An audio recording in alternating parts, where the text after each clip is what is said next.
سلام بچه‌ها، امروز آوردمتون کاسکو بیزنس. یه کاسکوی متفاوت تو تورنتو فقط یه دونه هست، بقیه کاسکو فقط هولسیلن. بیاین با هم بریم ببینیم اینجا چه فرقی می‌کنه. تو این کاسکو همه چیز صنعتیه کاملا.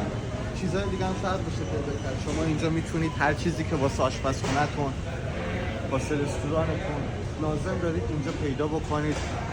کاملا بالک هستش اینجا فروشا. چیز خورده اصلا نمیتونید بفهمید پیدا کنید. گوشت رو بریم با هم دوری بزنیم ببینیم چه هست. نگاه کن مثلا یخچال صنعتی گذاشتن اینجا، انواع اقسام.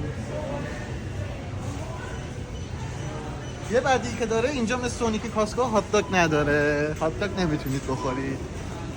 قیمتاش هم بگیریم. مثلا این 4000 تا، این 3000 تا.